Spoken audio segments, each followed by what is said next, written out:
Welcome to our official YouTube channel.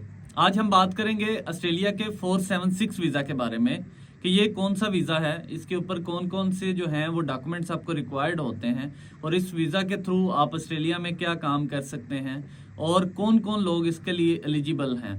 तो सबसे पहले इसकी बात करते हैं। ये है स्किल्ड रिकग्नाइज्ड ग्रेजुएट वीज़ा है, जिसकी बेस पे वो लोग जिन्होंने इंजीनियरिंग डिसिप्लिन में जो है as per Pakistan engineering council और वाशिंगटन अकॉर्ड की जो लिस्ट है उसमें अगर उनका डिसिप्लिन और इंस्टीट्यूट है तो देन वो इस प्रोग्राम के लिए एलिजिबल हैं। जनरल बात करें तो ये आप अगर अपनी डिग्री के बाद 2 साल के अंदर अंदर इसको अप्लाई कर सकते हैं, यानी कि अगर आपका स्टडी गैप जो है प्रीवियस डिग्री के बाद 2 ईयर्स से ज़्यादा है इंजीनियरिंग की, तो देन आप इस प्रोग्राम के लिए एलिजिबल नहीं हैं। और दूसरा, अगर आपकी एज जो है वो 31 ईयर्स से ज़्यादा है तो देन भी आप इसके लिए एलिजिबल नहीं हैं। तो सबसे पहले जो इसमें करने वाला काम है वो ये होता है कि आप अपना डिसिप्लिन देखें कि क्या आपका डिसिप्लिन इस वीज़ा की कैटेगरी में फॉल करता है या नहीं करता। तो वो मैं आपको बताता हूँ कि कौन कौन से डिसिप्लिन हैं जिसकी बेस पे आप इसमें इनरोल हो सकते हैं, इस वीज़ा के लिए अप्लाई कर सकते हैं।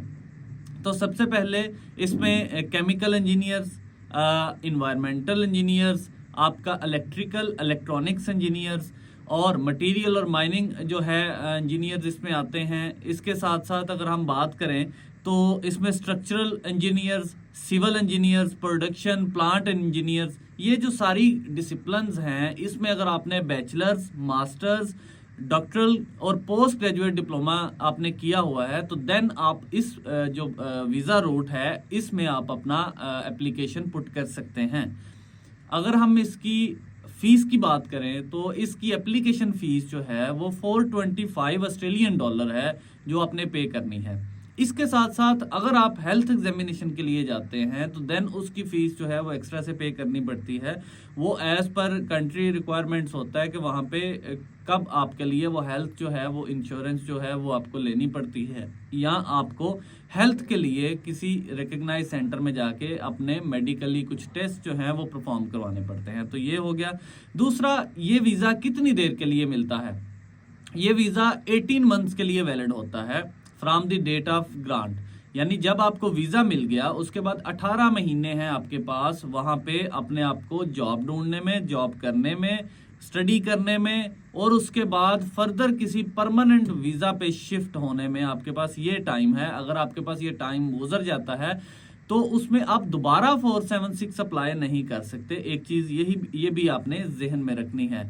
इसके साथ साथ अगर हम बात करें कि इसमें रिक्वायर्ड क्या क्या है, यानी अगर हम जर्नल क्वालिफिकेशन की बात करें तो आपका वो डिसिप्लिन मीट करता हो, वाशिंगटन अकॉर्ड के लिस्ट में हो, पाकिस्तान इंजीनियरिंग काउंसिल, हम पाकिस्तान की अगर बात करें तो पाकिस्तानी इंजीनियरिंग काउंसिल की वेबसाइट के ऊपर अगर आप जाते हैं तो वहाँ पे एक्रीडेशन पोर्शन है एक, वहाँ से आप लेवल 2 पे जब क्लिक करते हैं तो आपके सामने डिसिप्लिन और यूनिवर्सिटीज़ आती हैं थ्रू आउट द पाकिस्तान।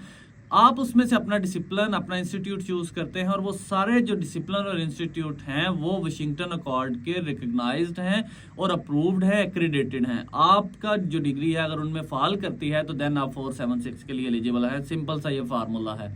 इसके बाद आपकी जो लैंग्वेज प्रोफिशिएंसी है वो चाहिए इसके लिए। अगर आपके पास आइल्ट्स है तो आपका ओवरऑल 6 होना चाहिए और किसी में भी 5 से नीचे नहीं होना चाहिए। अगर आपके पास पीटी है तो पीटी 50 आपका ओवरऑल और 36 से बिलो नहीं होना चाहिए। इसके साथ साथ अगर हम कैम्ब्रिज C1 एडवांस टेस्ट की बात करें तो उसकी 169 ओवरऑल और 154 से बिलो नहीं होना चाहिए। इसके अलावा टोफल भी इसमें एक्सेप्टेबल है। और अगर हम ऑक्यूपेशनल इंग्लिश टेस्ट है वो B लेवल चाहिए इसके लिए। तो ये इनमें से जो भी टेस्ट आपने करना है उसका ये रिक्वायर्ड लेवल है। आप इसको कंप्लीट करेंगे तो देन आप एलिजिबल होंगे इस टेस्ट के लिए। इसके साथ साथ मैं आपको बताता चलूं कि जब आप एक स्टूडेंट वीज़ा पे ऑस्ट्रेलिया में जाते हैं तो वहाँ पे आप उसके बाद अपना टेम्पररी ग्रेजुएट वीज़ा पे मूव करते हैं 485 पे। अगर आप ऑलरेडी 485 होल्डर हैं तो then you are not eligible to get this visa, ठीक है। इसके साथ साथ अगर 476 आपने ऑलरेडी लिया हुआ है तो देन भी आप अगेन इसके लिए अप्लाई नहीं कर सकते। तो ये चीज़ें जहन में रखनी है आपने। इसके बाद आपकी कोई वीज़ा रिफ्यूज़ल और वीज़ा एप्लीकेशन नहीं होनी चाहिए प्रीवियसली। अगर हम बात करते हैं ऑस्ट्रेलिया के लिए, अगर आपकी को पहले से वीज़ा रिफ्यूज़ल है तो देन भी आप इस वीज़ा के लिए एलिजिबल नहीं है। इसके साथ साथ आपको अपनी हेल्थ मैनेज करनी है, हेल्थ मेंटेन रखनी है as per the standards of Australian department, और इसके साथ साथ आपका जो करेक्टर है उसकी कंफर्मेशन होती है। यानी आप यहाँ से पाकिस्तान से एक पुलिस करेक्टर सर्टिफिकेट देते हैं कि कोई क्रिमिनल कन्विक्शन नहीं है, कोई और क्रिमिनल रिकॉर्ड नहीं है, हिस्ट्री नहीं है, तो आप उसका एक सर्टिफिकेट बनता है पुलिस करेक्टर सर्टिफिकेट, वो आपने प्रोवाइड करना होता है।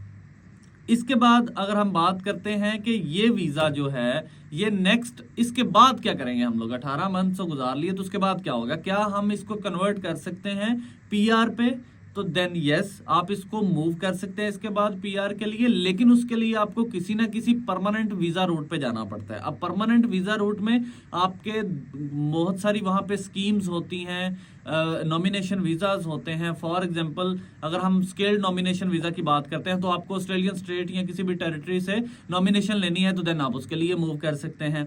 इसके अलावा अगर आप एम्प्लॉयर नॉमिनेशन वीज़ा जो है वो लेते हैं और आपको ऑस्ट्रेलियन एम्प्लॉयर जो है वो स्पॉन्सर कर देता है तो देन भी आप इसमें मूव कर सकते हैं। इसके अलावा स्किल इंडिपेंडेंट वीज़ा होता है, आप उस पर भी मूव कर सकते हैं। वो पॉइंट बेस्ड टेस्ट होता है, आपको 60 उसमें से जो पॉइंट्स हैं वो मिनिमम स्कोर करने पड़ते हैं, तो देन भी आप उसमें मूव कर सकते हैं। तो ये इसके बाद कन्वर्जन है कि आपके 476 को अपने कन्वर्ट कैसे करना है पीआर के लिए। अल्टीमेट रूट पीआर है, आपका वहां पे रेजिडेंसी है, तो देन आप उसको इस प्रोसेस के थ्रू या इन स्कीम्स के थ्रू आप इसको इस पे मूव कर सकते हैं। तो ये उसकी कन्वर्जन हो गई। अब इसके बाद ये है कि क्या मैं इस वीज़ा में अपनी फैमिली को साथ लेके जा सकता हूं, तो yes you can bring your dependents as well as your family और partner with this visa.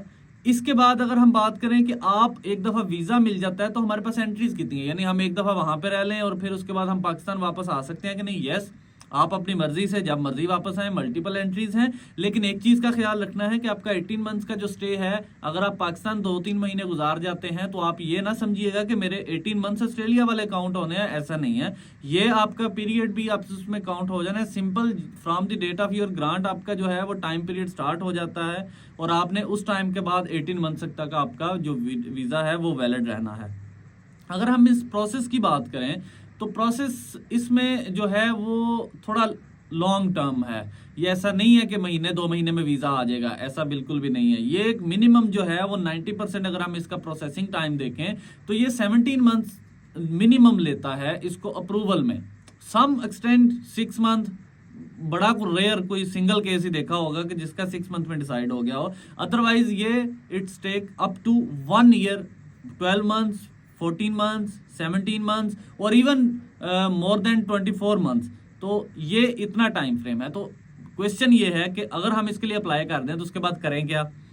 Simple सी बात है, जैसे ही आप अपनी इंजीनियरिंग की डिग्री आप इन डिसिप्लिन्स में लेते हैं और आपका मूड है कि मैंने इस वीज़ा पे जाना है, तो देन आप इसकी एप्लीकेशन पुट कर दें और अपनी एक्सपीरियंस की तरफ फोकस करें। आप किसी कंपनी में जॉब करें और आपका जो रेलिवेंट एक्सपीरियंस है, केमिकल है तो केमिकल डिपार्टमेंट में वहाँ पे जॉब करें और वहाँ पे अपना एक्सपोजर जो है वो जो है इसको लेके आए, अपनी स्किल्स को इम्प्रूव करें, ताकि जैसे ही आप वहाँ पे पहुंचे तो आपका ये एक्सपीरियंस भी आपकी प्रोफाइल में लगा हो, जो आपके लिए ज़्यादा बेनिफिशियल होगा आपको वहाँ पे जॉब हासिल करने पे भी और वहाँ पे फर्दर आपकी प्रोसेसिंग में भी। तो आप अपना टाइम वेस्ट नहीं कर सकते कि आप इस पे वेट करते रहें। वेट नहीं करना, आपने इसका अप्लाई करके अपना काम करें, जॉब करें और जैसे ही आपकी अप्रूवल आए देन इस पे मूव करें। तो ये इसका टाइम फ्रेम आपको बताना ज़रूरी है कि ऐसा नहीं है कि 1 महीने में रिजल्ट इसके निकलने वाले हैं।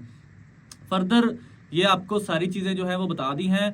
आप अपनी डिग्री पीईसी की वेबसाइट पे जाएं, पाकिस्तान इंजीनियरिंग काउंसिल, वहाँ पे जाके एक्रीडेशन में जाएं, लेवल 2 पे जाएं और वहाँ पे आपके प्रोग्राम्स शो हो जाएंगे। अगर आप उनमें से कोई डिग्री है, प्रोग्राम है, प्लान है या आप फ्यूचर प्लान के लिए जाना चाहते हैं तो आप उनमें से कोई डिग्री चूज़ करें, यूनिवर्सिटी चूज़ करें और वहाँ पे एडमिशन लेके उसको कंप्लीट कर लें।